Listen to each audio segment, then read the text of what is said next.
با سلامی گرم به یکاتون دوستان خوبی من شعله گلخوجه هستم. همه روز ساعت 10 با وقت پراگ، ساعت 12 با وقت مسکو و 14 با وقت دوشنبه در خدمت شما با خبرهای تازه.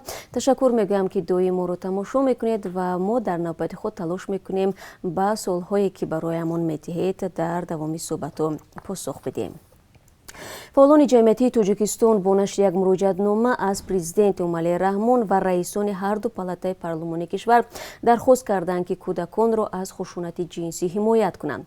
در مراجعتنامه از جمله گفته می شود که تنها در 6 ماه سال گذشته 16 حالت پرسر و صدای زورآوری جنسی یا تجاوز نسبت نابالغان در توجیکستان آشکار گردید و این تنها موردهایی می باشند که با واسطه اخبار عموم و شبکه اجتماعی رسانه‌ای شده است. جبریده یکی از چنین جنایت‌ها همگی 3 ساله بوده. بعد بدرفتاری جنسی ساعت‌های زیادی جراحی را پشت سر کرده تقریباً 1 ماه در شعبه احیاگری بیمارخانه قرار داشت. در حالت دیگر دختری 12 ساله از جانب یکی از خویشاوندانشان پیوسته تجاوز شده فرزند به دنیا آورد. فعالان جامعه میگن حکمی که در نسبت تجاوزکار اعلان شد عدالت دادگاهی و در نظر گرفتن منفعت کودک را زیر سوال میبرد. یادآور میشوم که دادگاه حصار روز 9 دکبر این ساکن جوان شهر را که با تجاوز به ناموس دختری نابالغ گمانبر بود اول به 5 سال زندان محکوم و بعداً بر اساس قانون عفو آزاد کرد. در این رابطه فعالان جمعیتی در مراجعتنامه خود از حکومت تاجیکستان خواستند که در قانونگذاری کشور جزا برای جنایت‌های خصوصیت جنسی در نسبت کودکان سخت‌تر کرده شود. در یکی از راهروها و دیوار در شهر خوجند نوشتجات با دعوت استعفای رئیس جمهور امامعلی رحمان پیدا شده و بعداً پاک گردیده است. معلوم نیست کی و کی آن را نوشته است، ولی ویدیوی آن توسط پایگاه اسلام رسانه نزدیک به مخالفان توجیک در اروپا روز 3 ژانویه در شبکه‌های اجتماعی پخش شد. چندی از کاربران معلوم کردند که دیوار و راهرو در خیابان شرق و در نزدیکی بازار پنجشنبه شهری خوجند جایگیر است. حالا از شعارها نشانی نمانده ولی قسمی از راهروها و دیوار را رنگ کردند. مقامات محلی و ساکنان میگویند از چیزی خبر ندارند. شرکت‌های سغورتا یا بیمه در توجیکستان در 9 ماه سال 2020 بیش از 80 میلیون سومانی فایده به دست آوردند. بنا به اطلاع بانک ملی توجیکستان که اداره مسئول نظارت بازار سغورتا است، این آمار در مقایسه به همین دوره سال پیش 31.6 میلیون سومانی زیاد می باشد. در توجیکستان این زمان 18 شرکت سغورتا عمل می کند که از آنها 2 شرکت دولتی و باقی خصوصی هستند. بازار از همه پردرآمد سغورتا در توجیکستان بیمه حتمی نقلیات به شمار می رود، اما همه شرکت های سغورتا به این بازار راه ندارند. طبق تغییرات اخیر تنها شرکت‌های حق سغورتای حتمی نقلیات را دارند که سرمایه آینامویشان از 10 میلیون سومانی بیشتر می باشد. بر اساس این معیار تنها توجیک سغورتا، سغورتای اولین ملی و اسپیتامین سغورتا امکان بیمه نقلیات را دارند. تشکیلات اولی دولتی بوده، دومی مربوط به شرکت فراز است. هرچند فراز شرکت مربوط به شمسلو صحیب داماد رئیس جمهور خود را مفلس اعلان کرده است، شرکت زیرتابیش سغورتای اولین ملی فعالیت می‌کند. حالا نرخ سغورتای حتمی نقلیات در توجیکستان از 120 تا 180 سومانی در 1 سال می باشد. این نوع سغورتا را باید همه رانندگان داشته باشند وگرنه ناظران راه می توانند جریمه بندند. نوریدین رضایی یکی از فعالان و مسئول رابطه با جامعه گروه 24 اعلان کرد که از فعالیت سیاسی در سازمان دست کشیده است. او دیروز در صحبت تلفنی با رادیو آزادی گفت از اول ماه روان دیگر فعالیت سیاسی نخواهد کرد، ولی تنها عضو گروه باقی خواهد ماند. رضایی بر این تصمیمش 2 سبب را پیش آورد. از سبب اول به ادامه تحقیقات کار علمیش مشغول خواهد شد و دومین است که در توجیکستان مردم برای دگرگونی آماده نیستند، میگوید رضایی. گروه 24 که سال 2012 تأسیس یافته است، سال 2014 با قرار دادگاه عالی توجیکستان یک سازمان اکستریمیستی و ممنوع اعلان شد. در پی آن 10 نفر در توجیکستان، روسیه و کشورهای دیگری پس شوروی با اتهام طرفداری از گروه 24 بازداشت و زندانی شدند. این سازمان را تاجر نوروزی عمرعلی قوتوف بنیاد گذاشته است. خود او سال 2015 در شهر استانبول کشته شد. пешбинӣ мешавад ки имрӯз дар ҷаласаи муштараки Конгресси Амрико натиҷаи интихоботи президентии 3 ноябр ки дар он номзади ҳизби демократ Ҷо Байден ба рақиби ҷумҳурихоҳаш президенти кунунии Амрико Дональд Трамп пирӯз шудааст ба тасвиб мерасад. Тасвиби ба истилоҳ коллеҷи райдиҳандагони ҳар аёлати Амрико як чорабинии рамзӣ аст, вале имсол он баҳсбарангез шудааст, зеро Дональд Трамп шикасташро эътироф накардааст. Бар илова кам аз 14 узви Сенат ва 140 вакили маҷлиси намояндагон тасмим гирифтан натиҷаи коллеҷи райдиҳандагонро зери суол қарор бидиҳанд. ҳамчунон имрӯз тарафдорони Трамп мехоҳанд дар назди қасри сафед паёми президенти Амрикоро шунида, сипас ба тарафи қароргоҳи Конгресси Иёлоти Муттаҳидаи Амрико раҳпаймоӣ кунанд. хадамоти марзбонии Литва гуфтааст ки 3 шаҳрванди Тоҷикистонро дар марз бо Беларус дастгир карданд. боздоштшудаҳо падар бо 2 писари наврасаш буданд ки ба убури ғайриқонунии марз муттаҳам мешаванд.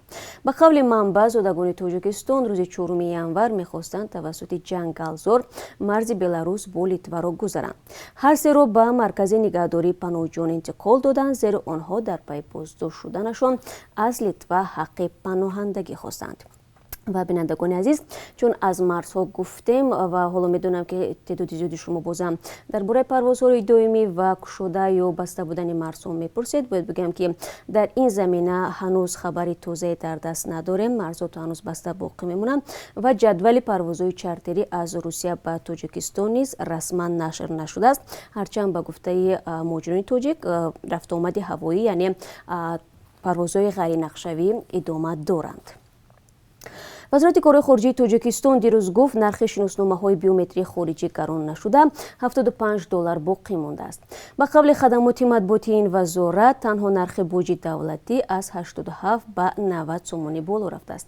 зимнан нархи шиносномаҳои биометрии Тоҷикистон яке аз баландтарин дар ҳудуди кишварҳои шӯравии собиқ ба шумор меравад. ин шиносномаҳо дар муддати 15 рӯз тайёр карда мешаванд. агар шаҳрвандон шиносномаро зудтар гирифтан хоҳанд, барои дар зарфи як ҳафта тайёр шуданаш бояд $150 ва барои дар 3 рӯз тайёр шуданаш $225 пардохт кунанд. маркази матбуоти вазорати кори хориҷии Тоҷикистон мегӯяд тамдид ё дароз кардани муҳлати шиносномаи хориҷии Тоҷикистон имкон надорад, зеро он биометрӣ буда як муҳлати муайян эътибор хоҳад дошт. полиси Қирғизистон дар вилояти ҷанубии Оши ин кишвар гуфт ки иддаои фишор болои возиҳандагон дар ноҳияи Қаррасу исбот нашуданд. ба қавли полис, даъвоҳое ки ҷавонон ба хонаҳои райдиҳандагон рафта ба онҳо таҳдид карданд, агар аз номзадии Содир Ҷапаров пуштибонӣ накунанд, бо мушкил мувоҷиҳ мешаванд, асосе надоранд.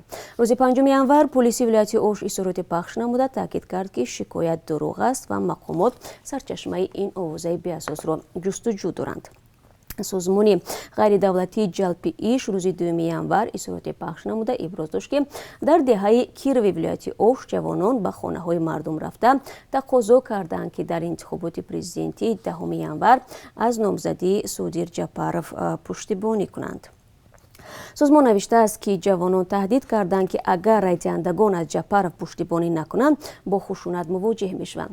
раисияти полис мегӯяд 3 январ иддаои созмони ғайридавлатӣ тафтиш шуд ва ягон ҳодисаи таҳдид ба райдиҳандагон исботи худро пайдо накард.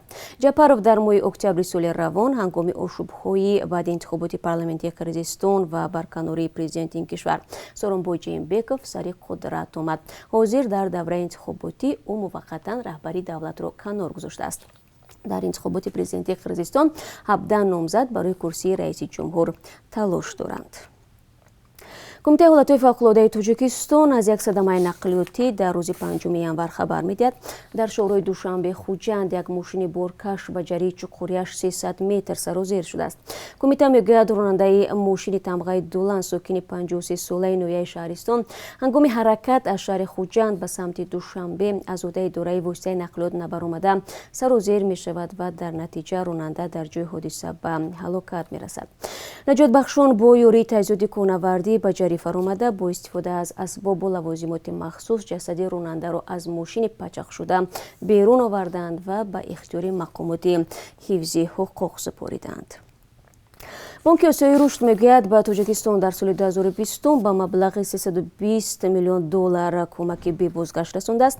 ин бастаи кӯмак лоиҳаҳоро дар бахши нақлиёт, кишоварзӣ ва захираҳои табиӣ, маориф ва энергетика, инчунин кӯмаки фаврӣ дар мубориза бо пандемияи нави коронавирусро дар бар гирифтааст. бонки осиёи рушд яке аз бузургтарин кӯмакрасонҳои тоҷикистон ба шумор меравад. аз соли 1998 то ин дам бонки мазкур ба тоҷикистон зиёда аз $1.9 миллиард ҷудо кардааст, ки беш аз нисфи он қарзҳои бебозгашт мебошад. ин ниҳоди молиявӣ нақша дорад, ки дар давоми солҳои 2021-2023 дар шакли грант ба тоҷикистон $323 миллион ихтисос бидиҳад. ва бинандагони азиз, чун ҳамеша дар поёни суҳбат барои шумо дар бораи қурби асъори хориҷӣ мегӯям. бонки миллӣ нархи $1 имрӯз 11 сомониву 30 дирам ва 1 евроро 13 сомониву 86 дирам муқаррар кардааст. қурби рубли русӣ нисбати рӯзи гузашта 30 дирам баландтар рафтааст. имрӯз 6 январ 1000 рубли русӣ 150 сомониву 30 дирам таъин шудааст. ташаккур мегӯям, ки то охири суҳбат моро ҳамроҳ будед. бо хабарҳои бештар дар давоми рӯз шуморо мунтазирем дар барномаи хабарӣ дар пахши мустақим. хотире эҳтиёт кунед, суолҳоро бифиристед ва худо нигаҳдорад.